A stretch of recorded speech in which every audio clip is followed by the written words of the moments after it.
Alipunja Mashi, presidente. Buenos días, señor presidente. Buenos días, compañeros, colegas. Buenos días, compañeros de medios de comunicación.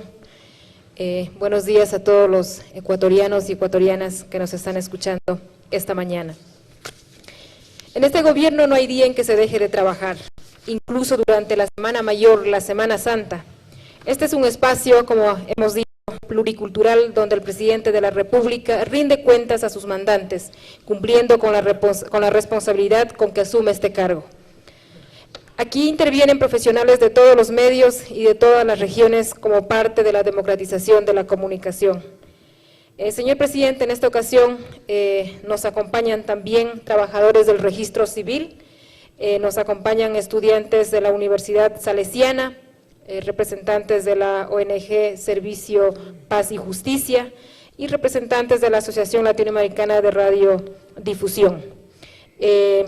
También en esta mañana contamos con la presencia de los colegas periodistas que van a estar acompañando en esta cadena radial. Tenemos al licenciado Walter Lieliver de AER, de la península de Santa Elena, la licenciada Miriam Félix de Radio Irfeyal, y recibimos también a Juan Meriguet, director de Altercom. Bueno, para dar paso a la cadena radial vamos a escuchar el saludo del señor presidente y luego pues nuestro compañero Emilio Espinosa conducirá.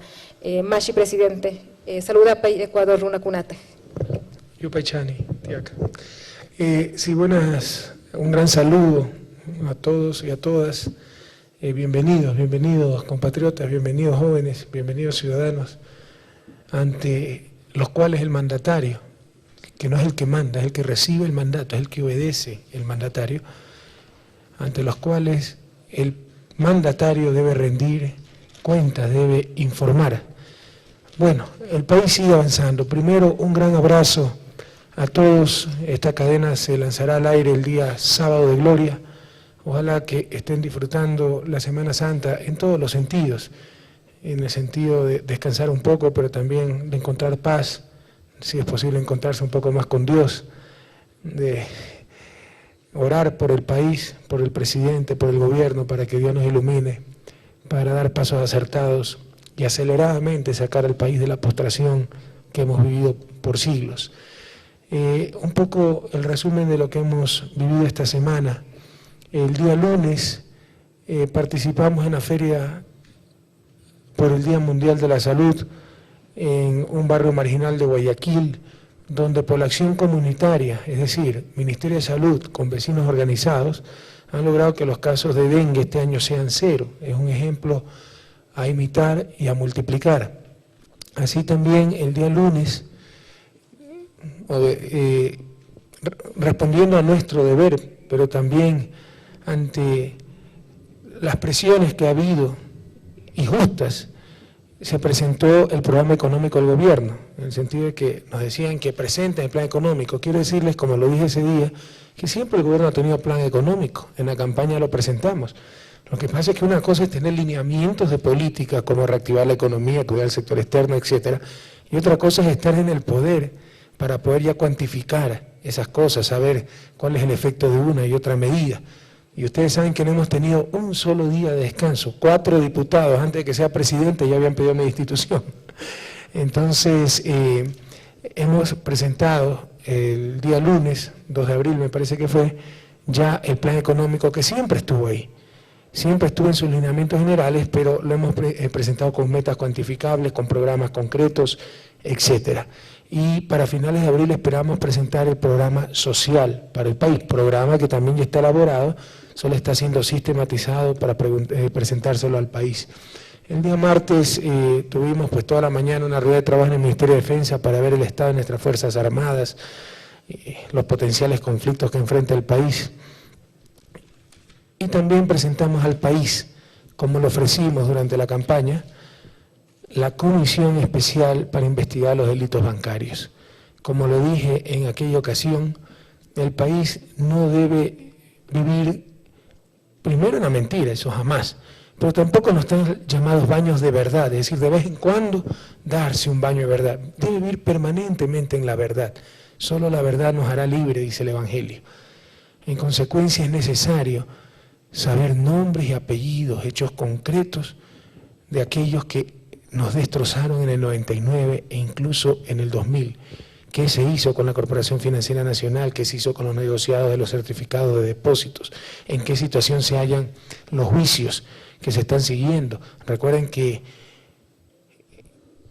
la función judicial es un poder independiente del Ejecutivo, pero una comisión conformada por miembros de la sociedad civil sí puede presionar a cada instante para que se muevan los juicios contra los banqueros acusados por el salvataje bancario y la crisis del 99. Esa comisión está conformada por Eduardo Valencia, quien la coordina y quien es a su vez presidente de la Corporación Financiera Nacional. Está conformada por el doctor Ramiro Larrea Santos, miembro de la Comisión Anticorrupción, por Jorge Vivanco, conocido periodista, escribe en Diario Expreso y expresidente de la Comisión Cívica de Control Anticorrupción, y también participa el monseñor Víctor Corral, miembro de la Conferencia Episcopal Ecuatoriana.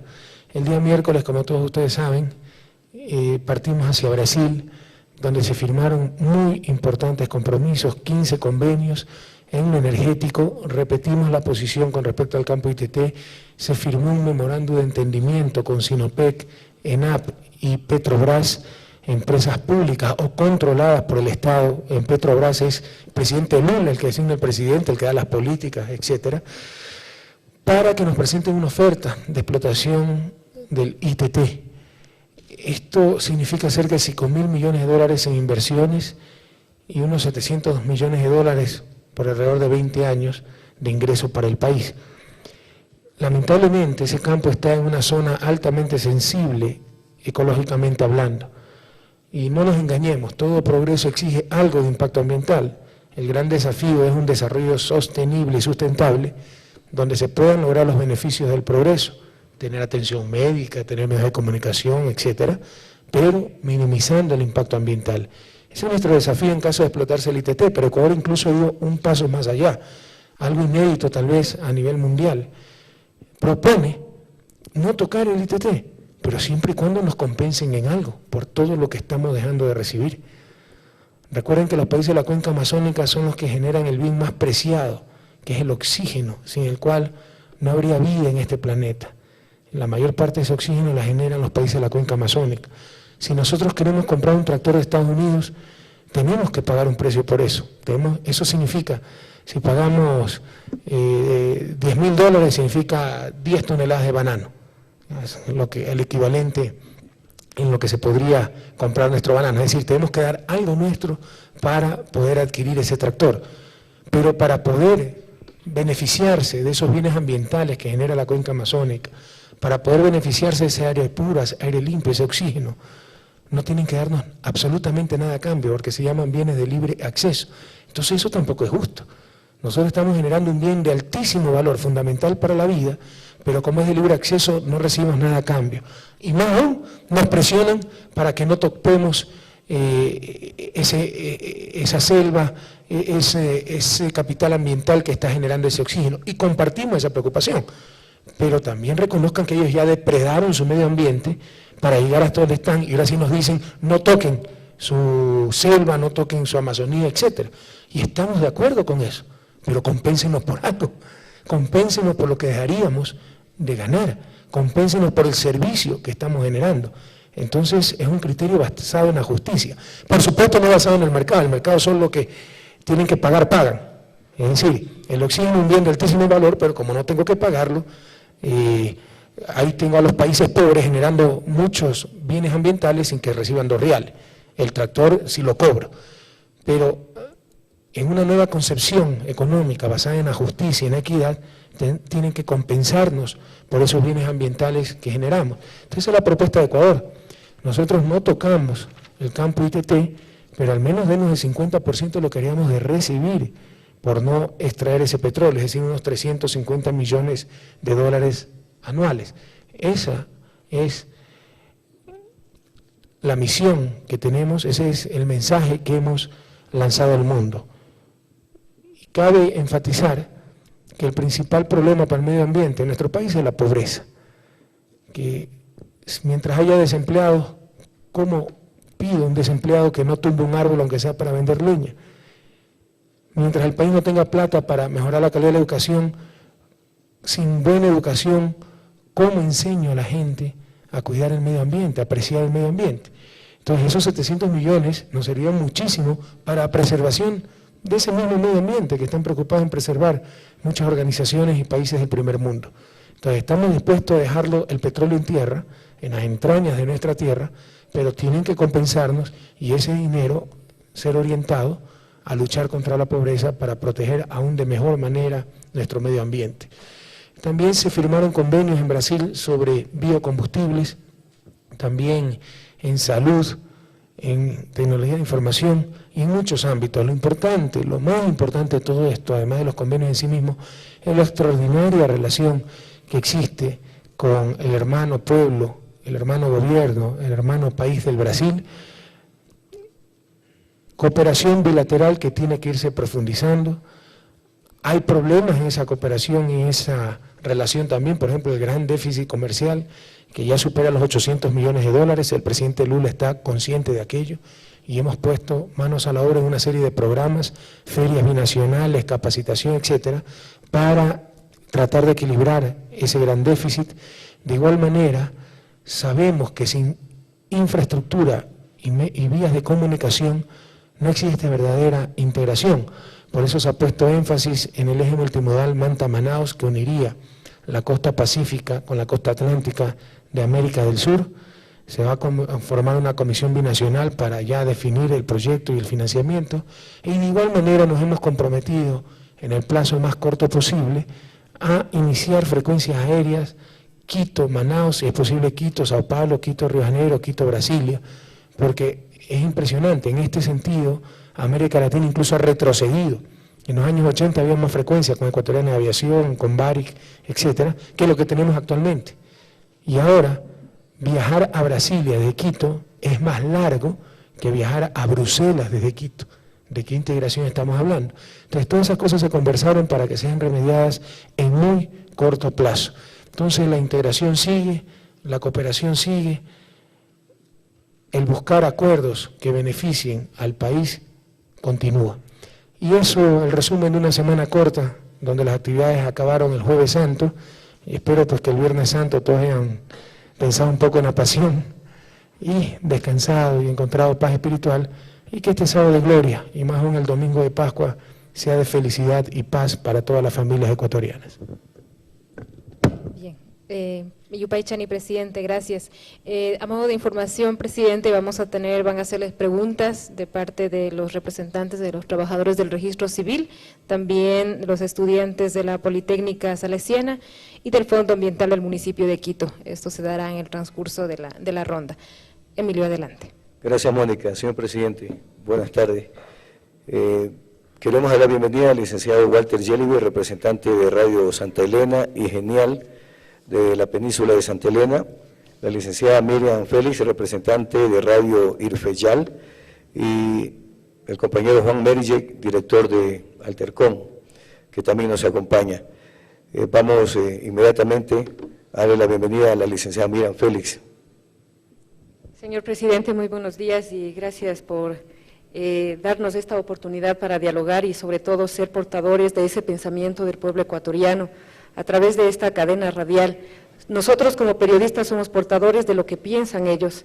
Usted manifestó de las actividades que ha realizado en esta semana y que había realizado una de ellas en beneficio de la salud del pueblo ecuatoriano.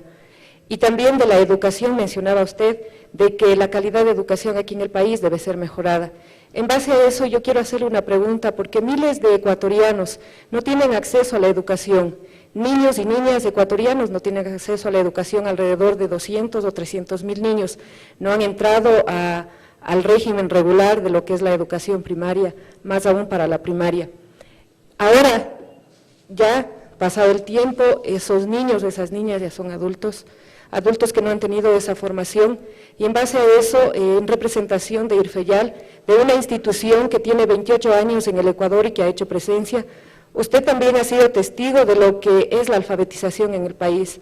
Pero yo quisiera hacerle una pregunta: qué va a hacer el gobierno en torno a lo que es la educación para adultos, pero no solamente de aquello de enseñarles a dibujar una firma como para que puedan acceder a un voto, sino más bien de darles una educación integral como seres humanos con valores, con gente que sea honesta, con gente que tenga responsabilidad y que pueda responder a la sociedad ecuatoriana.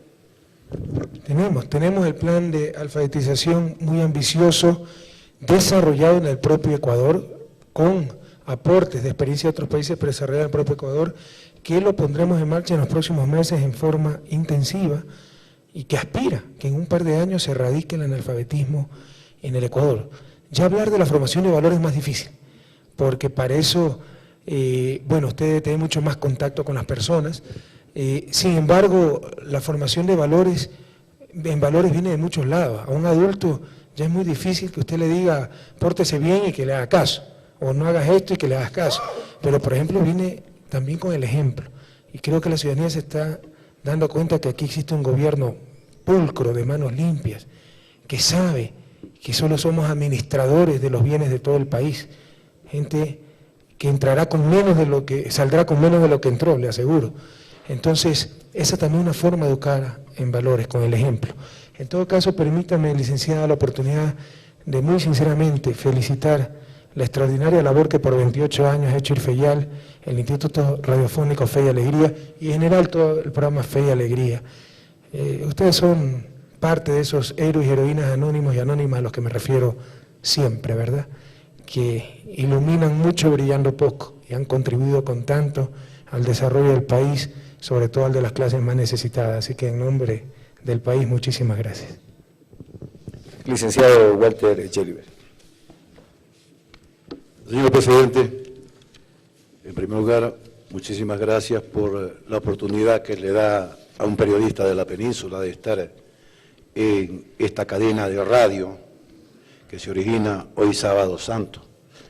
Y de acuerdo a mis principios religiosos, se supone que el sábado de gloria ya no es, sino que es el sábado de riguroso luto y de reflexión. Y yo le preguntaría, señor presidente, ante todos los problemas políticos, que los ampliaré más tarde, ¿está usted reflexionando en esta Semana Santa sobre la suerte de nuestro país, señor presidente? Siempre reflexiono sobre la suerte de nuestro país. En todo caso, de acuerdo a mis creencias y a la tradición con que me formaron, el viernes es el día de luto, ¿verdad?, y de ayuno y de abstinencia, la crucifixión, y el sábado, sobre todo el sábado de tarde, y obviamente el domingo de gloria, días festivos, porque se celebra pues la razón de nuestra fe. Si Cristo hubiera permanecido muerto, no existiría fe cristiana, es porque resucitó y venció a la muerte. Y todo eso es símbolo de, todo eso es motivo de reflexión. En Semana Santa especialmente, pero particularmente yo reflexiono mucho sobre la situación del país y mi formación, mi pensamiento económico, social, se nutre mucho del Evangelio, de la Sagrada Escritura y de la doctrina social de la Iglesia. Quiero decirle que el primer trabajo que tuve fue de profesor de religión, era bastante curuchupa, ya menos, pero estaba muy al día en las encíclicas sociales, morales, etcétera, de la Iglesia. En todo caso, sí, esa reflexión de que Cristo venció la muerte y que nos acompaña, ¿no?, y que por eso debemos tener mucha esperanza, que siempre hay esperanza, siempre hay un día después y que podemos vencer muchos obstáculos. Pero también la reflexión que hice el sábado pasado, nosotros nos dicen que hemos estado triunfalistas por el gran apoyo popular, nada más alejado de la verdad. Nosotros, al menos personalmente, yo asumo como un regalo de Dios, que no sé cuánto pueda durar, el gran apoyo popular que nos está dando la ciudadanía. Pero siempre estamos en base a principios, no en si tenemos o no tenemos apoyo. Y entendemos bien, como ese Jesús que entró triunfante en Jerusalén el día domingo de Ramos, que después de 5 días esas voces se pueden convertir en las voces gritando, crucifiquen, crucifiquen, mátenlo, y defiendan a los ladrones, asusados por los sumos sacerdotes, que hablaban en nombre del pueblo, que decían que eran la autoridad, no los representantes genuinos de la gente, asusados por los escribas, la gente culta, que hoy en día sería mucho la que escribe en los periódicos, ¿verdad? Entonces, esa reflexión la hice el domingo pasado y aprovechando su pregunta, la vuelvo a hacer. Sepan reconocer quién es la gente que está con ustedes, quiénes somos los que no buscamos absolutamente nada para nosotros mismos, ni pasar a la historia, ni enriquecernos, ni tener poder, sino tan solo servir. Y sepan reconocer quiénes siempre se han aprovechado de nosotros, quienes han estado deambulando, diletando por el escenario público en los últimos 30 años y el país cada vez peor, pero ellos exitosos. ¿Quiénes son los que buscan tan solo defender intereses privados, privilegios, y no buscan el bien común? Entonces esa es una reflexión por esta Semana Santa, ¿no? Señor presidente, ahora sí el tema. Hay algo que los medios de comunicación escriben, otros presentadores de televisión lo dicen, y yo no lo he escuchado a usted, señor presidente, lo que yo estoy repitiendo en mis medios de comunicación todos los días. Es decir, que dicen, el presidente tiene una confrontación. Todos los días se confronta con alguien, todos los días busca bronca, todos los días pelea. Aquí está algo que no es invento mío, un periódico. El 80% le cree al gobierno. Por acá hay otro que dice que los sectores llamados de oposición al gobierno están más perdidos que al hijo del Limbre. Según dice la frase popular, en lugar de debilitar al gobierno, que ese debe ser el objetivo, los fortalece en cada paso que dan. Y el 80%, prácticamente ese es el pueblo ecuatoriano, señor presidente. Y el 20% usted se está confrontando con el 20%. Y yo digo en mis medios, ese 20%, ¿quiénes son? Las 500 empresas pues que están, que el Servicio de Rentas Internas les ha puesto el ojo para auditarlas, a ver cuánto es que contribuyen. El número de bancos que hay en estos momentos, los propietarios de los bancos, que son 50, 70, no sé cuántos son. Y los partidos, la partidocracia prácticamente moribunda, y los 57 destituidos. Con eso es que se está confrontando usted, con el 20%, y el 80% cada día crece. Y yo no le escucho decir a usted, señor presidente, esa verdad que todos los ecuatorianos deben de saber, que cada día aumenta. Es más, en un canal de televisión decía, sí, es que el presidente se pelea con todo el mundo. Y después en ese mismo canal aparece un señor empresario de encuestas y que decía que su popularidad era la más alta de los 25 años de la democracia, y que usted en América estaba en el tercer puesto y el presidente norteamericano en el último puesto. Le digo todo esto porque en realidad el pueblo debe de saber con quién es que se confronta. No vayan a creer que el presidente de la República en realidad se pelea con todo el mundo, que no es así. Esto tiene que saberlo el pueblo, señor presidente. Muchas gracias, Walter. Vea, ¿usted cree que si nos peleáramos con todo el mundo tendríamos cada día miles de manifestantes que ya no vienen a tirar piedras a Carondelet, vienen a apoyar al presidente del gobierno? Eso es inédito. Tengo que bajar a recibirlos, que me dicen que a cada rato salgo al balcón. Claro, la gente me exige que salga y yo me debo a ellos. Entonces, ¿cree que estamos confrontando y peleando con todo el mundo? Lo que pasa, usted lo ha dicho, para estas élites acostumbradas a manejar el país, a tener la verdad absoluta, a solo discutir entre ellos, todo el mundo son ellos, y no son el 20%, cuidado. Primero, algunas encuestas y nuestras encuestas nos dan mucho más credibilidad, cerca del 90%. Segundo, el que dice, el que no contesta creo en el gobierno significa que no cree, hay muchos que dicen no sé. Probablemente los sectores que estamos enfrentando representan un 2% del país. Ese 2% que siempre ha lucrado la situación actual, que son dueños de periódicos, que son dueños de grandes empresas, que son dueños de bancas, y nosotros no tenemos nada ni contra los periódicos, ni contra las grandes empresas, ni contra la banca, pero sí tenemos mucho contra los medios que desinforman, contra las empresas que eluden impuestos, o contra los banqueros que cobran comisiones e intereses exagerados. Entonces, como saben que estamos luchando contra eso, esos grupos pequeñitos que representan esos sectores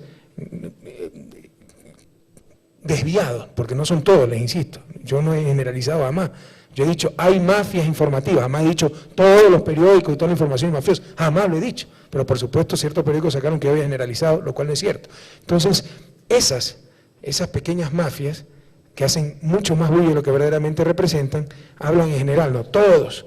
Se pelea con todos, está contra todos, está desestabilizando el país. Usted ve cómo el país marcha, no solo en paz, con entusiasmo, con alegría, con la moral en alto.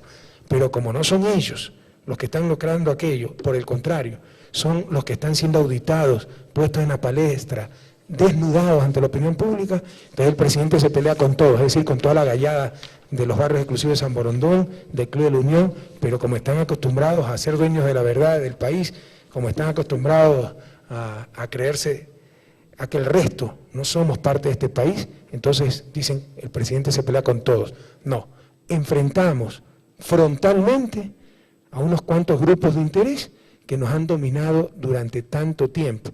Y yo le pregunto, Walter, y le pregunto a los ciudadanos que nos escuchan y ciudadanas, ¿cómo hay que enfrentar el contrabando? Y dicen, no sean malitos, ¿no? O confrontándolos. ¿Cómo hay que enfrentar la evasión de impuestos? ¿Sabe qué? Dejen de robar, no sean malitos, pórtense bien, o confrontándolos. Entonces hay cosas que hay que ir frontal y fuertemente, y eso es lo que hemos hecho. Pero eso es menos del 2% de la población. El resto de la población, incluso los que se oponen al gobierno, le creen al gobierno. Don Juan Merget, director de Altercom. Meriguet. Presidente, gracias por la invitación. Normalmente Altercom ha estado frente al Palacio acompañándole al pueblo a tumbar los morosos y los traidores y los corruptos. Esta vez Altercom tomó partido y tiene el agrado de decir, como le han dicho en la semana anterior varias personas, nos complace llamarle compañero presidente. Como está fresca la llegada suya del Brasil, quisiéramos hablar un poco de eso.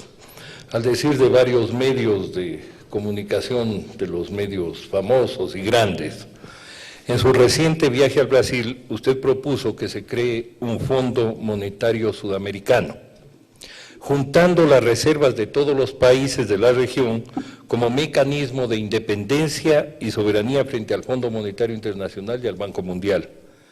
Debemos de entender que se refiere al Banco del Sur, y si es así, ¿cuándo se comenzará a viabilizar este mecanismo de integración sudamericano?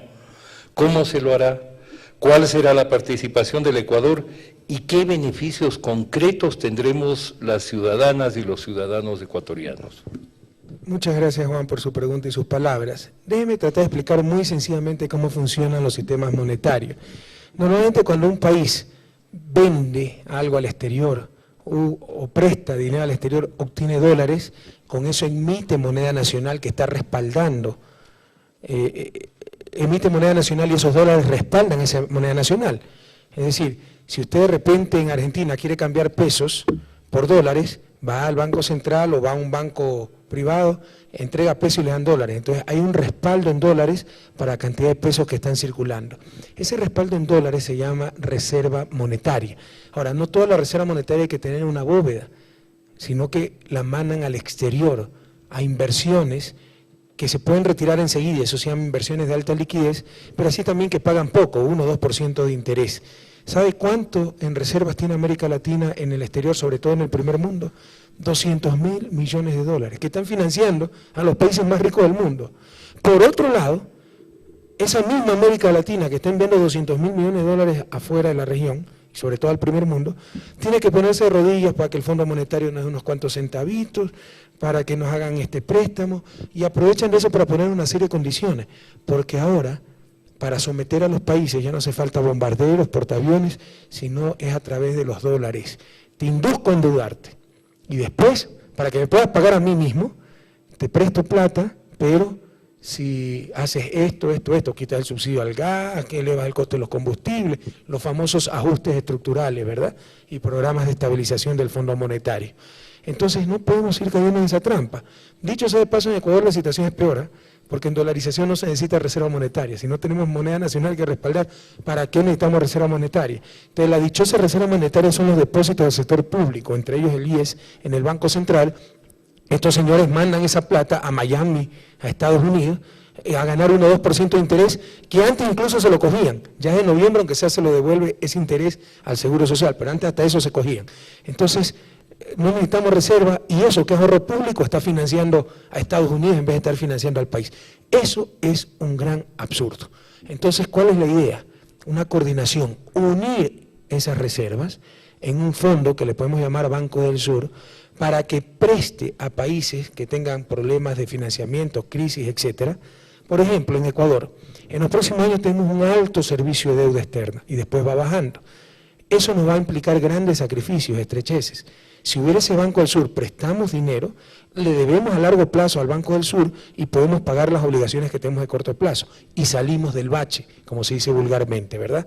Entonces, ese Banco del Sur permitiría financiar a los países de la región sin los sometimientos que nos quieren, sin el sometimiento en que caemos, las condiciones a las que nos quieren someter los organismos internacionales de crédito como el Fondo Monetario, Banco Mundial, etcétera, y sería un excelente negocio para el Banco del Sur y para los países, porque estamos en capacidad de pagar buenas tasas de interés.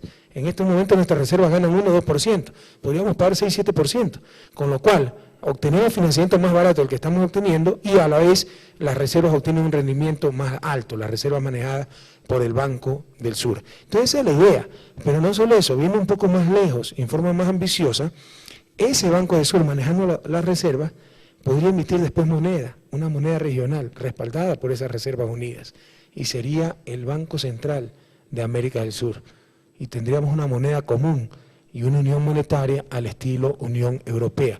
Yo creo que eso va a ser ineludible tarde o temprano, porque en este mundo globalizado las monedas nacionales de países pequeños muy difícilmente podrán sobrevivir.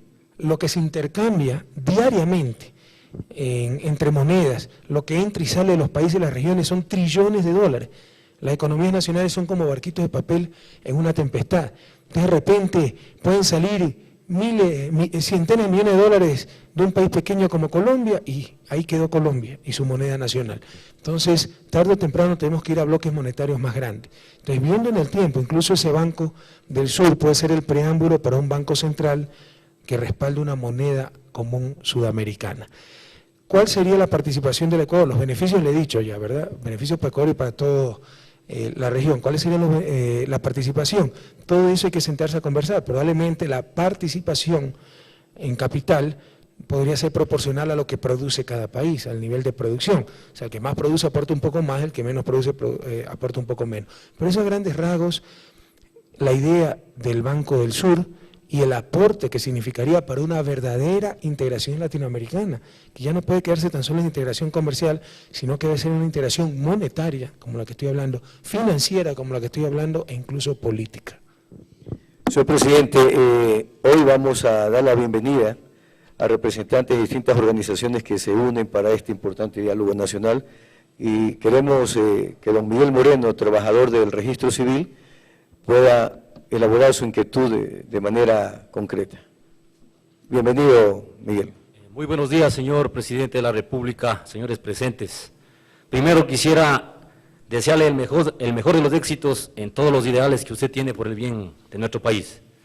Luego, como dirigente de los empleados del Registro Civil, quisiera respetuosamente preguntarle cuáles son las disposiciones que usted ha impartido a sus subordinados para la modernización de nuestra institución y también preguntarle si existiría la remota posibilidad de que nos ayuden oxigenando nuestro presupuesto en vista de que aún estando en proceso electoral como es la consulta, en la actualidad no tenemos ni siquiera para pagar los materiales para generar los servicios. Muchas gracias, señor presidente. Muchísimas gracias a usted y bienvenido.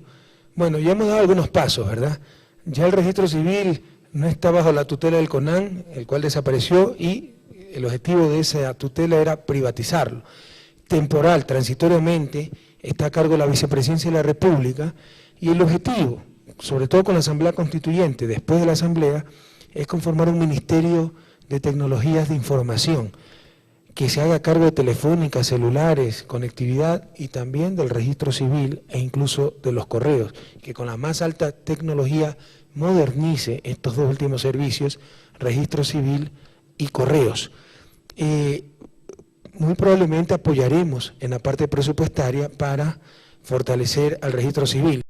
Dicho esto, nosotros podemos dar más recursos financieros, podemos dar más material, más personas para el registro civil, más humanidad no podemos dar. Eso no se da por decreto. Entonces sí, yo les pediría al personal registro civil, muchos de los cuales hacen una sacrificada labor, pero tratar de mejorar los servicios, que sí se pueden mejorar con los recursos que actualmente tienen. No hay razón para que se tenga que demorar un ciudadano un día sacando una cédula de identidad. Eso de que de repente se reunieron los trabajadores y encontraron cerrado el registro civil y personas vinieron incluso de fuera del país para arreglar sus papeles, etcétera, no puede darse. Son servicios que deben garantizar la atención a los usuarios.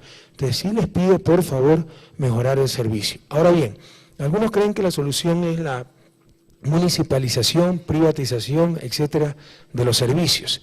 Yo quiero que la gente tenga claro lo que es el criterio de eficiencia. Eficiencia es que con los mismos recursos se puede dar muchos mejores servicios. Con el mismo costo, mejor servicio. Que aquello de que te saco más rápido la cédula pero te triplico el costo, no necesariamente significa mejor servicio. Por ejemplo, en el registro civil de Guayaquil, ¿cuánto está costando sacar la cédula, el que está en manos del municipio? $12 la renovación. Y probablemente la sacan en 30 minutos. Bueno, suponte que sea 30 minutos. En el registro del Estado es gratis, ¿verdad? $6, pero suponte que se mueren un día, $6. Bueno, que se mueren un día. ¿Cuánto vale el día de trabajo para alguien que gana $170 al mes? Aproximadamente por día de trabajo, ese tipo, 30 días, está ganando unos $6 precisamente, ¿ya? Entonces, en el registro civil del Estado, paga $6 y se demora un día, perdió 2 días de trabajo, los $6 que es lo que hubiera ganado trabajando y el día que esperó, suponiendo que se muere un día en sacar. Pero el registro civil está gastando exactamente los 2 días de trabajo también, porque está pagando $12. ¿Sí me explico? Que significaba 2 días de trabajo. Entonces, eso no significa más eficiencia. A mí háblenme de más eficiencia, cuando con los mismos $6 inmediatamente tiene la cédula. Ah, no, que para que la tenga inmediatamente te cobro el doble, y eso no es más eficiencia necesariamente. Puede que sí, puede ser que si aumentó poquito y el servicio aumentó muchísimo, sí es más eficiencia. Pero en este caso es muy dudosa más eficiencia. El tipo, en términos de costo de oportunidad, lo que llamamos los economistas, lo que está dejando de ganar o lo que está perdiendo, 2 días de trabajo, le está costando a Cédula Blanquito 2 días de trabajo y en el registro civil del municipio de Guayaquil también 2 días de trabajo. Lo que pasa es que aquí es un día de espera y $6, que corresponde a un día de trabajo. Suponiendo, estoy dando un ejemplo, me está diciendo que no el compañero que la saca más rápido en buena hora. Allá, todo es en dólares, $12, pero son 2 días de trabajo también. Entonces no nos engañemos con esas cosas. Ahora, el gran desafío de este gobierno es demostrar que lo público puede ser eficiente también, y en eso pedimos que nos ayude. Ustedes van a tener todo el respaldo de este gobierno, el registro civil seguirá siendo público, pero demostremos que con un buen gobierno, con gente motivada, con el respaldo adecuado, se puede hacer todo lo que supuestamente haría la privatización del registro civil. Es decir, dar un gran servicio, una gran atención a los usuarios en muy corto tiempo y con muy bajo costo. Ese es nuestro gran desafío, compañero. Continuamos con la licenciada Miriam Félix, representante del Instituto Radiofónico Fe y Alegría. Bien, señor presidente, ya abordamos el tema de la educación, otros temas en cuanto a lo que tiene que ver también con lo político, con lo que usted también viene realizando, los 15 convenios con Brasil. Quisiera abordar otro tema que atañe también a la población ecuatoriana, que es la salud. La salud ecuatoriana, usted ha formado parte, sé que por primera vez en la historia de nuestro país, en el Consejo Nacional de la Salud, un presidente tomó parte de una sesión y eso da una imagen muy buena y muy sensible del presidente de la República hacia nuestra nación. Pero no es la primera vez que se declara el estado de emergencia aquí en nuestra nación. ¿Qué va a canalizar, cómo va a canalizar usted esos recursos tan importantes que da el gobierno ecuatoriano para que no haya corrupción, para que haya transparencia y que todo cambie en la nación, porque no queremos ver en los centros, subcentros de salud, situaciones como las que somos testigos de ver que una madre de familia tiene que dar a luz en medio del agua, que niños no tienen atención y que tienen que pagar incluso para recibir atención en emergencia.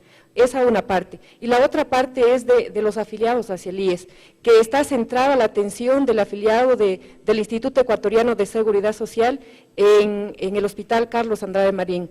¿No habría la posibilidad de que se firmen convenios como para que se pueda generar la atención a otras clínicas o centros de salud para que el afiliado no esté, por ejemplo, ahí penando por un turno y que esa situación se agrave en la nación? Todo eso se está haciendo, querida compañera. Precisamente por eso fue mi reunión con el Consejo Nacional de Salud, que reúne al sistema de salud público, al seguro social, que es autónomo, y a las clínicas privadas, y para articular adecuadamente los servicios de salud. Ni siquiera hay una coordinación entre el sistema de salud del gobierno con el seguro social. Ya se está llegando a esa articulación y a convenios para que los afiliados al Seguro Social se puedan atender en cualquier hospital del sector público y luego haya cruces de cuentas. ¿En qué consiste la emergencia que hemos declarado? Hemos encontrado, como usted conoce, un sector de salud en soletas y con los más grandes absurdos.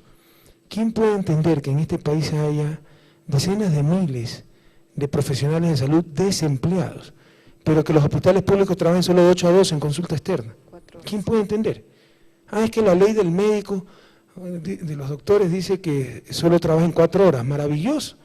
Seguramente porque es un trabajo de alta concentración, que no pueden estar con tan intensa presión más de 4 horas. Pero eso no quiere decir que el hospital va a trabajar 4 horas, pues contraten 2 turnos. Entonces a nadie se le había ocurrido eso tan elemental, y lo que hacen es ir a la gente a las 5 de la mañana para que cojan turno, porque todos deben ser atendidos de 8 a 12. Entonces, la emergencia en salud consiste en cambiar esas barbaridades. Con tanto recurso profesional de la salud desempleado, liberar recursos para contratar más personal, más recursos humanos, más profesionales de salud, duplicar la atención de consulta externa en los hospitales, dotar de mayor cantidad de profesionales a los subcentros, etcétera. Se espera este año contratar 4.500 nuevas partidas para el sector salud.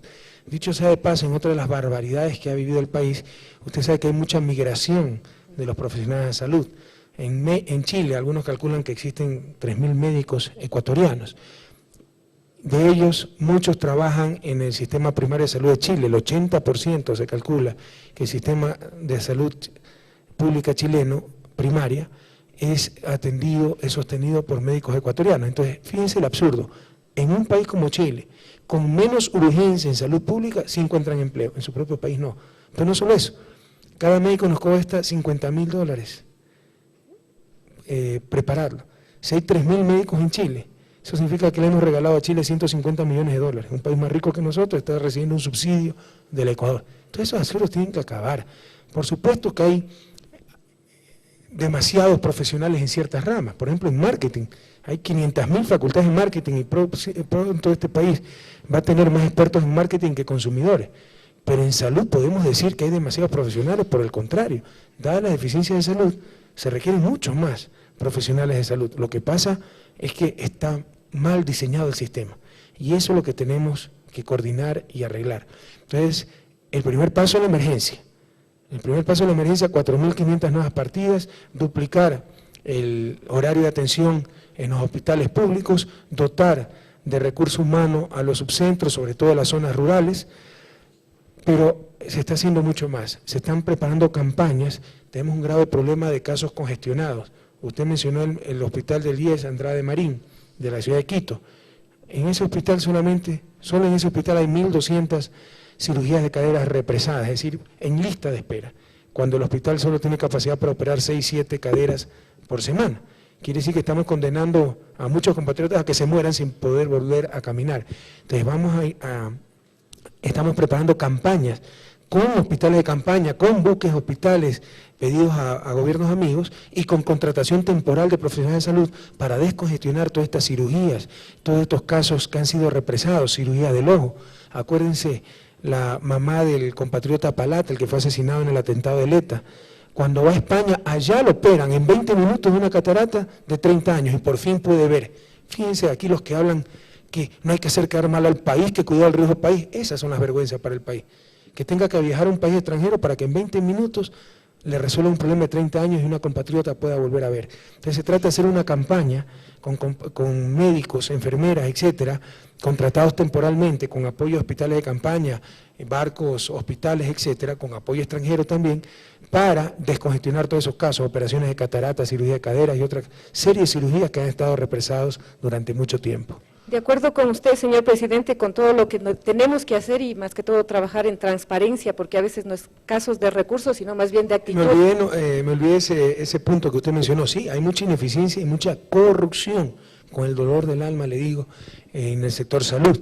Por ejemplo, usted compra 2 tomógrafos, o se compran 2 tomógrafos, uno para el hospital público y el otro al frente para la clínica privada. A los 6 meses se le daña el hospital público misteriosamente y después de 6 años sigue funcionando el de la clínica privada y obviamente todos los pacientes del hospital público se los mandan a la clínica privada pagada.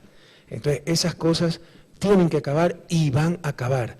No toleraremos que se juegue con la salud de la gente, no toleraremos que un solo dólar del pueblo ecuatoriano sea desviado. Bien, yo sé que apremia el tiempo, pero quisiera hacerle una última pregunta con respecto a la salud. Hay 100.000 personas en el país que esperan un trasplante de riñón.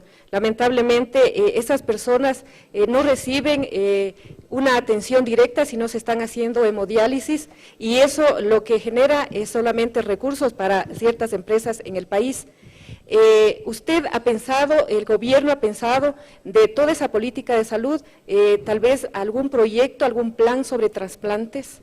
Sí, no sobre trasplante porque ahí se necesitan los riñones, pero usted sabe que yo no soy médico, no soy experto en salud, pero con la ministra, recuerdo que la ministra habló de esos casos, de todas las hemodiálisis, que también es un caso de congestionamiento, de ahí, ¿no? Casos represados que no han sido debidamente atendidos, y hay un programa para tratar de dar atención de mejor manera y tratar de atender los casos más urgentes que se encuentran actualmente en el sentido de hemodiálisis y trasplantes de riñón. Licenciado Walter Yeliber. Señor presidente, en verdad, como dijo la compañera, el tiempo apremia, ¿no? Pero aquí tenía algunos puntitos, pero uno que traía en el tapete en la mente es algo que vengo viendo en los diarios, en el avión. Me preocupa la situación de la imagen del país en el caso de la Federación Ecuatoriana de Fútbol, cuando se acaba de regresar a un exconvicto. Exconvicto, sancionado por 1 año de prisión. Puede ser más específico, don Walter. Recuerden que yo vengo del extranjero. Ya, se acaba de regresar en Brasil 2 días. a la Federación Ecuatoriana de Fútbol, al señor Vinicio Luna. Ya, ok, sí. Yo creo que eso no debería pasar. Por más que él haya dicho que fue un error de buena voluntad, etcétera, es claro que se cometió una infracción penal por la cual ha pasado 1 año en la cárcel, y si se ha dado eso, yo creo que está muy mal. Entonces, habría que hacer presión pública para que se corrija ese error. Ya que su pregunta fue corta, don Walter, usted que es de la península, puede darnos su testimonio de lo que pasó en la campaña presidencial, ¿verdad? Como yo siempre le di a los peninsulares, miren, yo no creo que la provincialización sea la solución, pero me someteré a la voluntad ciudadana, a la voluntad de los 3 cantones de la península. Por el contrario, mi opositor, el señor Álvaro Noboa, impulsó directamente, dijo que hay que provincializar y yo los apoyo, etcétera, impulsó la provincialización. Y hoy ciertas élites de Guayaquil se oponen a la provincialización de Santa Elena, pero esas élites apoyaron a Álvaro Noboa. ¿Cómo se explica aquello, don Walter? Es decir, esperaban como siempre engañar a la gente, hacer ganar a su candidato y después decirle, olvídense de eso, ya no les vamos a hacer caso. No solamente eso, señor presidente. El sistema de radios mía hizo contacto con la televisión de Puerto Viejo, cuando se descubrió que en un basurero de Manta se quemaban todas las hojitas que llenaban toda la gente que quiere acceder a una casa. Es decir, que era una farsa y un engaño. Pero, yo me pregunto, si para esas élites es tan fundamental que no se haga la provincialización de Santa Elena, ¿por qué no le dijeron claramente a los 2 candidatos finalistas? Señores, si ustedes apoyan la provincialización de Santa Elena, nosotros no los vamos a apoyar. No, apoyaron incluso al candidato Álvaro Noboa, que era el que impulsaba fehacientemente, enfáticamente la provincialización. ¿Cómo se entiende esto? O sea, si por ejemplo hay un candidato, los 2 candidatos finalistas apoyan una ley pro aborto, yo como católico les voy a decir, no les voy a dar el voto, y le diría a la gente, anulen el voto porque tenemos que rechazar a esos 2 candidatos porque se están metiendo con algo que para mí son principios fundamentales. Si para ellos era un principio fundamental que no se haga provincia Santa Elena, ¿por qué no rechazaron a los 2 candidatos que se habían comprometido? El uno con las reticencias que yo manifesté, pero sometiéndome a la voluntad popular. El otro con entusiasmo se había comprometido en favor de la provincialización. ¿Por qué no dijeron, con ninguno de los 2 estamos, esto es terrible, anulen el voto, rechacen a los 2? No, le dieron el respaldo al candidato que más involucrado estaba con la provincialización, y luego cuando yo firmo el proyecto de ley para la provincialización de Santa Elena, ahí sí saltan diciendo que se quiere desmembrar Guayas, etcétera, ¿verdad? Como que si se requiere visa para ir a Santa Elena ahora o en el futuro. Entonces, ¿cómo se entiende eso? No se puede entender de otra manera que se buscaba nuevamente engañar a la gente. Diga cualquier cosa en campaña y después los dejamos frustrados como siempre. Y así es como se ha destruido el país, don Walter. Definitivamente, señor presidente, en estos momentos en la península de Santa Elena hay un eslogan que está pintándose, que circula de radio en radio en todas las emisoras, y dice: la provincia de la península es irreversible, presidente Rafael Correa. Y así nos mantendremos, señor presidente. Gracias. Usted sabe que yo nunca he buscado votos ni apoyo por eso. He buscado cumplir con la palabra, rescatar el valor de la palabra. Pero le insisto, aquí hay mucha doble moral, mucha hipocresía. Las élites que apoyaron a Álvaro Noboa, que impulsaba entusiastamente la provincialización, hoy soy las que me quieren nombrar hasta traidor del Guayas por haber firmado la provincialización. ¡Cuánta hipocresía! ¿Por qué no lo dijeron en campaña? ¿Por qué dijeron no respaldemos a ningún candidato porque no permitiremos la provincialización de Santa Elena? Apoyaron al uno y ahora sí, lo que ofrecía ese uno está mal cuando ya se tiene que cumplir las cosas. Señor presidente, en estos momentos, para el llamado a la consulta popular, de manera personal, voluntaria, los alcaldes de Santa Elena y La Libertad, que deben de estar escuchando esta cadena, ellos están promocionando en los medios a favor del sí en la consulta, señor presidente, porque saben que precisamente el agradecimiento a usted, señor presidente, que sí cumplió con su palabra, pues ahora los peninsulares cumpliremos con nuestra palabra, y usted verá que la votación será de un 99% sí en la consulta popular. Gracias, don Walter. Usted sabe que no busqué eso, solo rescatar el valor de la palabra, pero no me deja asombrar la doble moral, el descaro que tienen ciertas oligarquías de este país, que apoyan a un candidato como Álvaro Noboa, que impulsó la provincialización, y ahora se oponen a la provincialización. O sea, todo era un engaño para captar nuevamente el poder y dejar frustrada a la gente como siempre. Don Juan Berijek. Hay dos temitas que han sonado en los medios en la última semana y que seguramente hace falta conocer el pensamiento del presidente sobre eso. El uno, y es del que tenemos conocimiento, es una decisión, al parecer ya tomada, sobre el reingreso soberano del Ecuador a la OPEP. ¿Cómo? ¿En qué plazo? ¿Bajo qué condiciones seremos nuevamente integrantes de la Organización de Países Exportadores de Petróleo? Y la segunda, en torno a lo mencionado por la canciller del Ecuador, sobre la posibilidad de implementar un denominado Plan Ecuador. Yo creo que son dos cosas sobre las que hace falta conocer su pensamiento. Sobre lo primero, ya una decisión tomada. Regresamos a la OPEP, incluso ha habido declaraciones del secretario de la OPEP diciendo que Ecuador siempre ha estado en OPEP, pero digamos como pasivamente. Entonces hay un problema de acumulación de cuotas y pagar unos 5 millones de dólares, que hay que ver cómo lo financiamos. Resolvemos ese problema y entraremos a la OPEP. Entonces dirán, nos cuesta dinero entrar a la OPEP, por supuesto, pero también tenemos grandes beneficios. Por ejemplo, la entrada a la OPEP nos abre el financiamiento, sobre todo de los bancos del Medio Oriente. Con respecto al Plan Ecuador, es una respuesta de paz, equidad, desarrollo, al plan militarista, violento de Colombia, al Plan Colombia. Lo que esperaba el mundo, lo que esperaba Colombia era una reacción virulenta de Ecuador, cerrar la frontera, pedir visa a los colombianos, y por el contrario, ese Plan Ecuador lo que va a buscar es regularizar a los colombianos, que los desplazados por el conflicto tengan el estatus de refugiados. Para eso ya hemos hablado con la ACNUR, estamos en contacto con las Naciones Unidas. Lo que va a buscar es encontrar ayuda internacional y fondos propios para desarrollar más aceleradamente la frontera norte. Entonces ese plan de paz, de justicia y desarrollo llamado Plan Ecuador será lanzado al mundo el día 24 de abril. Ya se están haciendo los preparativos, vamos a tener personalidades del mundo entero donde el país anunciará: Ecuador es un país de paz, de justicia, de equidad, y ante la violencia del Plan Colombia, ante el militarismo que estamos viendo, ante la guerra, nosotros respondemos con la paz, con la equidad, con la justicia, con el desarrollo. Es importante, señor presidente, escuchar la opinión de la juventud universitaria. Tenemos la presencia de estudiante Esteban Paredes de la Universidad Politécnica Salesiana de Quito.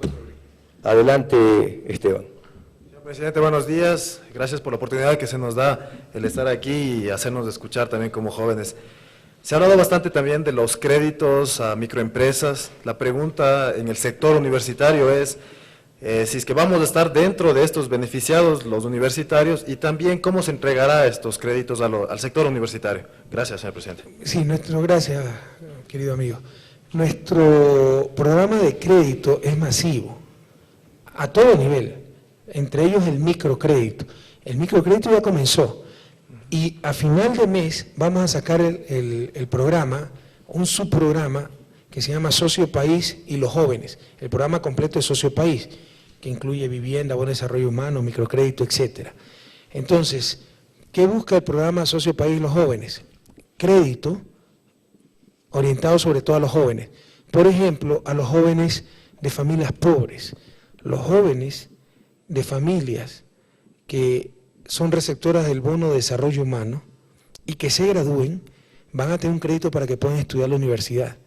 Porque ese quintil de pobreza más bajo, el 20% más pobre del país, no tiene acceso a la universidad, y eso significa que no hay movilidad social, que no tienen oportunidad de ser profesionales, adquirir mejores sueldos, etcétera, ¿verdad?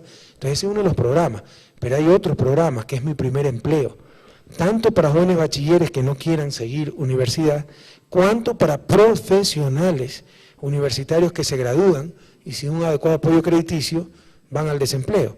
Entonces, un odontólogo se gradúa, va a poder adquirir un crédito para poner su consultorio. Un rehabilitador, un terapista se gradúa, la idea es apoyarlo para que pueda construir su consultorio en su propio barrio. Uno de los principales problemas de la rehabilitación, que es incipiente en este país, rehabilitación para discapacitados, para chicos con parálisis parcial, para niños con parálisis cerebral. El problema no es solo que pocos hospitales públicos tienen ese servicio, sino que las madres, para transportarse a ese hospital, es toda una odisea. ¿Cómo llevan al niño? Entonces la idea es apoyar a estos terapistas para que en sus propios lugares de residencia pongan su consultorio con adecuado crédito y puedan en los barrios tener las madres rehabilitadores. Entonces, esos son unos cuantos de los programas que tenemos para los jóvenes en cuanto a crédito, te insisto, para chicos de familias receptoras de buen desarrollo humano que se gradúen en colegio, apoyarlos para que puedan seguir la universidad, y el programa Mi Primer Empleo, tanto para bachilleres que no quieran seguir la universidad, cuanto para jóvenes profesionales, apoyarlos con créditos para que puedan iniciar su propia empresa o su propio consultorio profesional. Cerramos la participación de representantes de las organizaciones y del pueblo. Jaime López, representante del Fondo Ambiental del municipio de Quito. Bienvenido, don Jaime. Sí, señor presidente. Realmente yo me siento más a gusto diciendo que vengo representándome a mí mismo como un ciudadano común y corriente, a quien puede hacerle preguntas a su presidente, y así en esa calidad estoy. Y realmente cuando le escuchaba, por mi historia profesional, que he podido trabajar en la dirección de ONGs y trabajar en vivienda popular y trabajar en salud y demás, quisiera hacerle muchas preguntas, pero cojo una que va en la línea de lo que se ha dicho ahora, señor presidente. Michel Candensus, ex director del Fondo Monetario Internacional, dijo que el Ecuador se caracteriza por una relación incestuosa entre la banca, entre los medios de comunicación, las fuerzas de presión político-financieras que surgen de estas dos, y funcionarios corruptos. Usted está metiendo el dedo en la llaga en algunas de ellas. La pregunta es, con respecto a los medios de comunicación, si son la libertad, si son la garantía, la libertad de expresión son la garantía de la democracia, ¿no es acaso primero necesario democratizar los medios de comunicación, señor presidente, para garantizar la libertad de expresión? Quiero decir, por ejemplo, los principales, que son la prensa escrita y la televisión. ¿Por qué no democratizarlos prohibiendo o logrando que ningún medio de comunicación pueda tener más, ninguna persona, ningún grupo familiar, ninguna empresa, ningún partido político pueda ser propietario más del 5% de las acciones de un canal de televisión o de una prensa escrita? Gracias.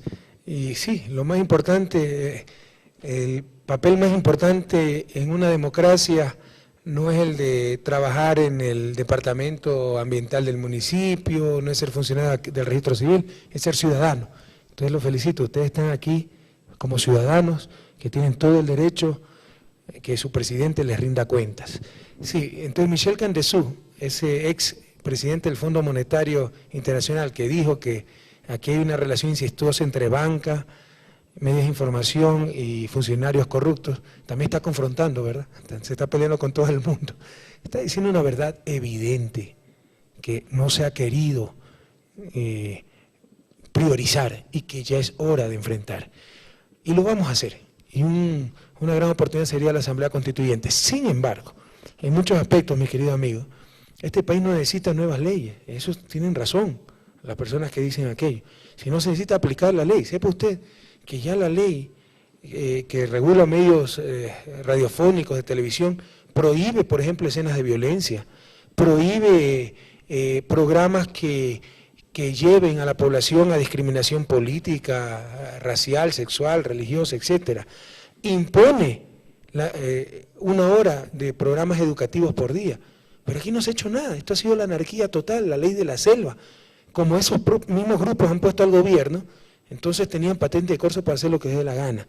Entonces vamos a empezar a hacer cumplir la ley. Pero en otras cosas sí se va a necesitar reformas legales y profundas. Lo que usted dice es una buena idea, democratizar la propiedad de los medios de comunicación para que no respondan a intereses reducidos y privados. Sin embargo, en la práctica eso es difícil llevar a efecto, pero hay maneras de limitar. Por ejemplo, aplicando la ley que dice que no se podrá tener medios de comunicación e instituciones financieras, porque va a haber esa relación incestuosa entre intereses financieros y comunicación. En gran medida es cierto que en este país, más que libertad de prensa, existe libertad de empresa. Aquí hay empresas comunicadoras que no están cumpliendo con su labor de informar, sino están cumpliendo con una labor de dirigir a la ciudadanía en función de sus intereses, y eso no se lo puede permitir. Entonces, probablemente sí se necesiten leyes un poco más severas para que los medios de comunicación cumplan con su fundamental rol en la sociedad. Perdonen, un medio de comunicación no es como vender chicle, que la gente compra o no compra. El medio de información que difunde una noticia, la gente la acepta. Quiéralo o no, usted la asume, la integra. Y si una noticia falsa, malintencionada, etcétera, está haciendo un daño a toda la sociedad, no en función de particulares intereses. Licenciada Miriam Félix. Muchas gracias. Bien, quisiera hacerle y abordarle a usted una pregunta y que vienen aquí también a hacer algunas en torno a lo que es ya la Asamblea Nacional, la Asamblea Constituyente. Faltan 10 días para la consulta, señor presidente, pero se ha generado ya a través de los medios de comunicación una campaña por el no. ¿Qué opinión tiene usted sobre eso? Y sí quisiera también que determinara si cuando ya esté instaurada la Asamblea se terminará la partidocracia y que cuando ya esté instaurada la nueva Asamblea, ¿qué imagen va a dar a América Latina el Ecuador? Bueno, no soy adivino para saber si la Asamblea podrá acabar con la partidocracia y qué imagen dará al Ecuador. ¿Qué imagen dará el Ecuador a la comunidad internacional? Lo que sí le puedo decir es que la gran oportunidad que tenemos para reconstituir las bases sobre las que se fundamenta nuestra vida en común, nuestra sociedad, empezando por la Constitución. Jamás yo he dicho que la Asamblea Constituyente es la panacea, nos va a sacar de su desarrollo. Usted busque cuándo yo he dicho eso, jamás. Por supuesto los medios de comunicación dicen que sí he dicho, ¿verdad? Pero eso es falso. Lo que sí hemos dicho es que es necesaria esa Asamblea para superar el bloqueo político, económico y social al que nos ha sometido la partidocracia.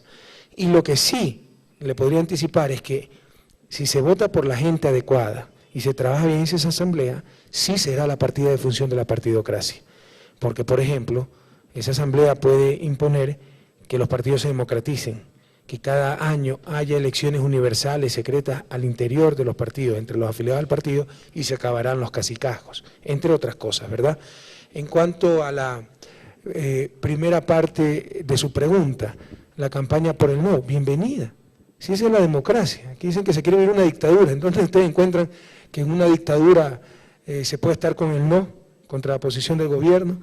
Aquí dicen que no hay libertad de prensa. Yo les pregunto, ¿qué medio de comunicación ha sido cerrado? ¿Qué periodista está preso? Lo que pasa es que parece que ellos han estado acostumbrados a que la libertad de prensa es solo para un sector, para la oligarquía. Ahora la libertad de expresión la tienen todos los ciudadanos, empezando por el presidente de la República, ¿verdad? Entonces, bienvenida esa campaña por el no. Pero así como ellos pueden hacer la campaña por el no, yo también como presidente tengo el derecho y el deber de decir algunas verdades. Fíjense ustedes quiénes son los que hacen la campaña por el no. La gente vinculada a Yamil Maguad. ¿Queremos que llegue esa gente de nuevo al poder? Voten por el no.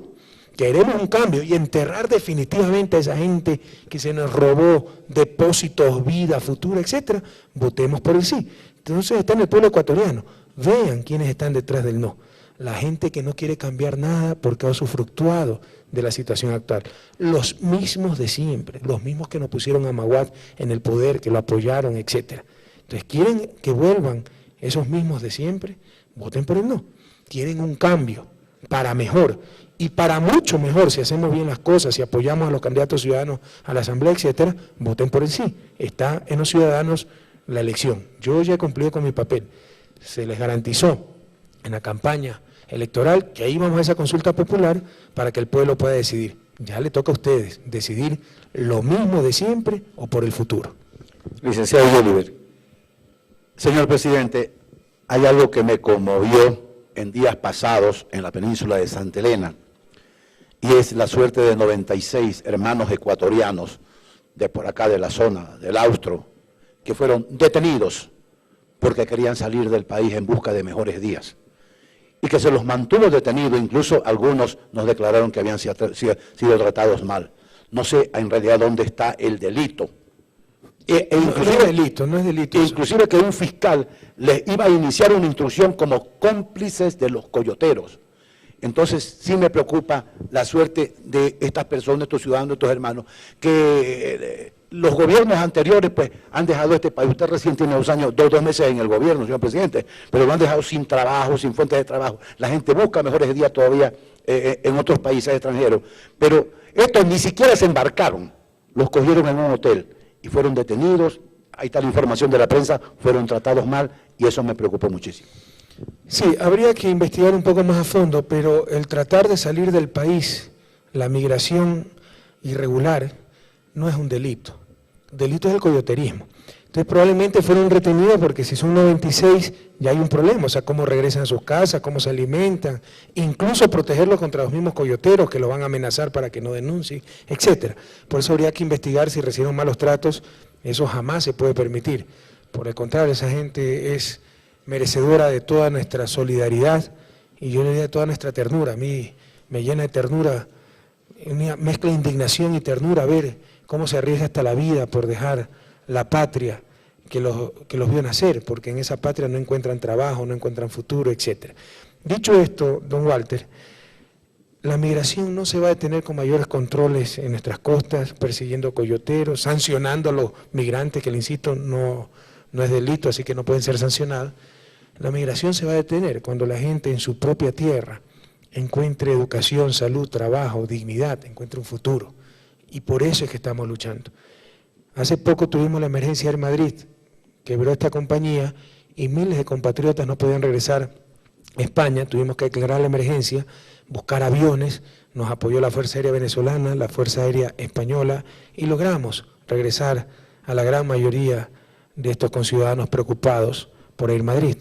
Créanme que uno de mis sueños es algún día tener la misma emergencia, pero porque todo el mundo quiera regresar a su patria, porque ya en esta patria pueda encontrar un futuro. Por eso estamos luchando, por eso hemos estado trabajando y vamos a seguir trabajando. Esa es la única manera de evitar la migración, dándole un futuro digno a nuestra gente en su propia patria. Don Juan Berge. Bien, quisiera, porque si no dejamos de ser el medio alternativo que hemos sido y que nos han invitado aquí, gracias también a Mónica, que ella ha comprendido también el valor de esos medios en todo este proceso que quiere el pueblo ecuatoriano, transformación pacífica y democrática. Hay medios que están haciendo campaña por el no, pero no son todos los medios, y eso sí hay que aclarar. Esos medios quieren mantener una campaña con las fuerzas que representan el pasado. La primera cosa es entregarle a usted una carta, que usted la leerá después, presidente, de los pobladores de la zona de la represa Baba. Usted conoce ese problema. La segunda es contarle que esta mañana terminó un taller con 40 o 50 dirigentes sociales del país, de acuerdo nacional constituyente, y nos sorprendió que entre todos pudieran formular los principios del nuevo Estado. Pero entre otras cosas, el decir con mucha claridad, porque leyeron el artículo primero de la moribunda Constitución, que dice que el Ecuador es un Estado social de derecho, y la gente quiere y dice, tiene que ser un Estado social de derecho y de justicia. Es decir, y ahí creo que hay una transformación profunda. En estos 2 meses y medio de ejercicio del gobierno, presidente, a usted le noto defendiendo con mayor fuerza e integridad el derecho soberano del pueblo a constituir la Asamblea. Y quiero saber qué nuevos insumos encontró a partir de su posesión como presidente para sostener con mayor énfasis esta tesis, sí, pero además reivindico el derecho ciudadano mío de preguntar y suyo de contestar, y de ambos de hacer la campaña por el sí. Gracias. Mire, en realidad siempre defendimos con mucho énfasis la necesidad de la Asamblea, y no solo como candidato. En el 2003, con el Foro Ecuador Alternativo, del cual soy miembro, también Eduardo Valencia, Alberto Acosta, Carlos Vallejo, Luis Maldonado, etcétera, hicimos un comunicado público, salió en los periódicos, que para superar la crisis política, económica y social que vive el país, los años de desestabilidad que habíamos visto, se necesitaba una Asamblea Nacional Constituyente. Y muchos ciudadanos recogieron esa visión y le hicimos parte de nuestra propuesta de gobierno. Entonces la mantuvimos con mucho entusiasmo y empeño en la campaña, y por supuesto, cuando ganamos las elecciones y fuimos gobierno, nos mantuvimos en nuestra tesis. Entonces no sé pues si aparentemente se intensificó mi entusiasmo por la Asamblea, pero siempre ha sido una postura nuestra. En todo caso, si así ocurrió, tal vez es por ver el país destrozado que recibimos, donde todo está hecho para que no se haga nada, donde hay leyes contradictorias, mutuamente excluyentes. Por ejemplo, la ley de homologación salarial que le obliga a aumentar salario, y la ley de transparencia fiscal que le prohíbe aumentar el gasto corriente. Entonces ya el ministro de Economía lo único que queda es decidir por qué quieren que lo voten, si por incumplir una ley o por la otra, porque una de las dos tiene que incumplir, ¿verdad? A nivel de preceptos constitucionales. Fíjese la barbaridad que hizo este señor, que ahora resucitó entre los muertos y dice, no quiero utilizar esa analogía en estos momentos, pero estos cadáveres políticos, ¿verdad?, que hoy quieren resucitar, que hizo la Constitución del 98. Fíjense, cambiaron la fecha de posesión del presidente, el 10 de agosto al 15 de enero, para que coincida con el año fiscal. O sea, qué visión más economicista, intrascendente, absurda, mercantilista. Y lo que hizo fue empeorar las cosas, porque llegamos el 15 de enero al gobierno, y el 31 de enero, de acuerdo a esa misma Constitución, hay que presentar ya el presupuesto al Congreso. ¿Qué hacen 2 semanas? Pues cuando recién está nombrando subsecretarios, cuando recién está posesionándose el despacho. Entonces prácticamente recibimos un presupuesto hecho.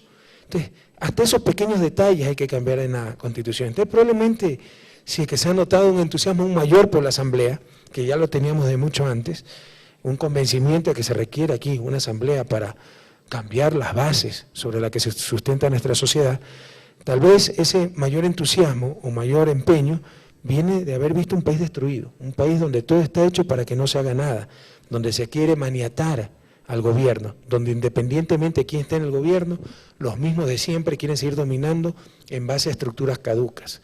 Entonces, tal vez por eso es el mayor empeño. En todo caso, hoy más que nunca les digo, si esa asamblea la gana la ciudadanía y van ciudadanos honestos, probos, con visión de patria, créanme que podemos allanar el camino para un futuro grandioso para este país. No estoy diciendo que la asamblea en sí mismo va a lograr todo. Se necesita una asamblea que reforme las estructuras de este país y obviamente un gobierno de manos limpias, capaz, patriota, para con las políticas adecuadas y esas nuevas estructuras sacar el país adelante. Señor presidente, antes de escuchar el resumen con nuestra directora nacional de comunicación para los hermanos de los pueblos quichua, los hermanos migrantes a través del grupo radial Delgado en Nueva York nos están escuchando el día de hoy y precisamente quieren sobre una inquietud respecto a cuáles son las garantías y de qué manera se va a coadyuvar para que la campaña involucre también para la Asamblea Nacional Constituyente a todos los hermanos migrantes que en un número extraordinario están fuera del país. Bueno, en caso de que gane el sí en la consulta, que tenemos la convicción de que así va a ser, el estatuto establece 6 representantes por los migrantes, 2 por los hermanos ecuatorianos que residen en Norteamérica, Estados Unidos, Canadá, 2 por los hermanos migrantes que residen en Latinoamérica, México, Chile, etcétera, y 2 por los hermanos migrantes que residen en la zona, en la región europea. Era muy difícil ya poner representantes por Australia, por todos lados ecuatorianos, pero imagínense la logística que se hubiera necesitado para eso. Entonces, de vencer el sí, se aprueba la consulta, se aprueba la asamblea y se aprueba el estatuto, que establece 6, por primera vez en la historia, que los hermanos que están en el exterior estén representados en un cuerpo político. Y la idea es que en la nueva constitución que salga de esa asamblea se ponga representación permanente en el Congreso Nacional de parte de los migrantes, es decir, que esos 3 millones de ecuatorianos y ecuatorianas que habitan en el exterior tengan representación legislativa, porque uno de los problemas, uno de los factores por los cuales han sido menospreciados por los gobiernos de turno nuestros hermanos en el extranjero es porque no han tenido representación política. Entonces hay que darle esa representación política y ya no pensar al país solo como 4 regiones, costa, sierra, Amazonía y Galápagos, sino como 5 regiones, costa, sierra, Amazonía, Galápagos y migrantes. Migrantes con una adecuada representación política en las diferentes instituciones democráticas del país. Vamos a escuchar de inmediato el resumen para los hermanos de los pueblos quichua a través de la doctora Mónica Chuy. En honor al tiempo, Yupaychani, Mashi Presidente, Yupaychani, Mashi Kunataj, Kay semana Tukuyukuna Kurulia Mikashka, lunes, martes, miércoles, Kimsa Puncha, Mana, Kunan jueves Puncha, Chusco Puncha Tamilian Kashkanchi, Punta Ñukanchi Apu Presidente Rimarca, Kay lunes Puncha, Guayaquil Yaktama, Rirka Chaima, Runa Kunawan, Rimaringapa, Kay Allika Usana Manta, Hampi Muyukunata, Kuna Partimanta Yachachingawa. Sinallata, martes Puña, Shuktandanaku, Itacharishka, Kay Ministerio de Defensa, Ukuibi, Kay Ñukanchi, Alpamanta, Rimangawa, Imaginata, Kausaun Chinispa, Yachangawa. Sinallata, Kay miércoles Puncha, Ñukanchi, Garishkanchi, Brasil, Yaktamaj, Mana imasti chayma shuhatun tantanakuita charingawa kay Brasil yaktata pushak presidente wanchaybi hatun llankaykunata rurashkanchik nallata kay alli kawsanamanta turismo manta ninchi telecomunicaciones ninchi chaymanta kay biocombustible ninchik kay wiru tarpunamanta palma africana tarpunamanta shinallata Ispingo, Tiputini, Tambococha, Nishka, Alpay, Petroliota, Surcunamandas, Rimarircanchi.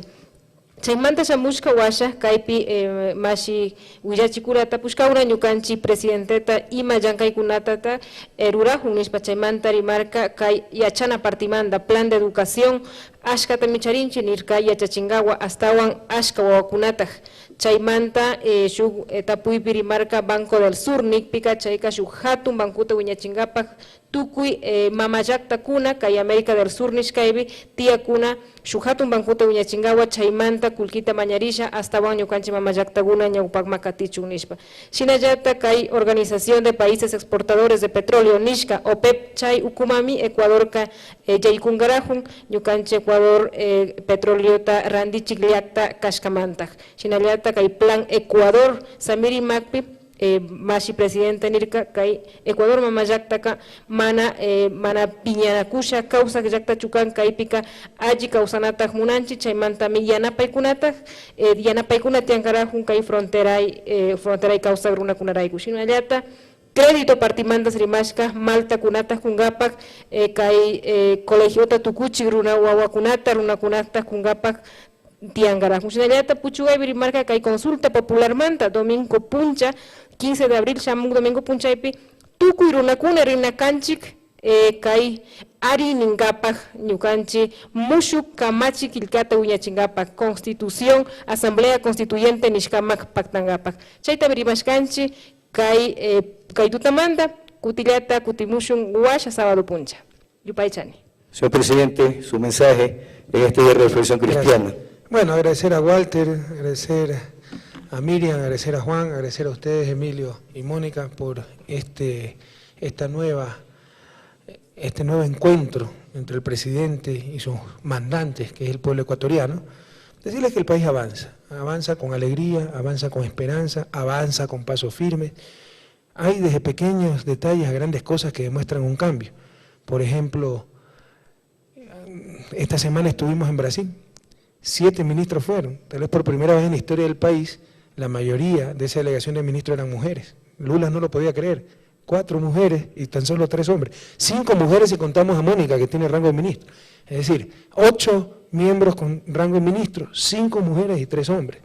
En el avión, por primera vez, viajaba un representante quichua de los medios de comunicación alternativos. Antes, pues, para el poder ni siquiera existía esa gente, para el establishment. Hoy viajaba ahí ese compañero, pero no solo eso, pues también Mónica es quichohablante, sus asistentes, al menos 2 eran, ¿no? Germán y, ¿cómo se llama el otro compañero? También, bueno, son indígenas. Entonces ver en una delegación de periodistas 4 indígenas quichohablantes demuestra un cambio. Por supuesto, ya por ahí andan diciendo que Mónica es cota de la Corape, ¿no? Ahí vi un artículo de prensa que también no saben lo que dicen. Pero bueno, todo el país está cambiando, de los pequeños detalles a las grandes cosas. La próxima semana, el 13 y 14, tenemos el gabinete itinerante en la ciudad de Baños, Tungurahua. Escogimos Baños, normalmente sorteamos los lugares, pero esta vez escogimos Tungurahua y Baños por la emergencia que está pasando esa región, por la recesión económica que está sufriendo Baños, por la escasez de turistas, para decirles que no hay problema de ir hasta Baños, ¿ya? Y reactivar esa zona. Entonces el 13 y 14 estaremos en la ciudad de Baños haciendo el 4º gabinete itinerante, que dicho sea de paso son todo un éxito, ¿eh?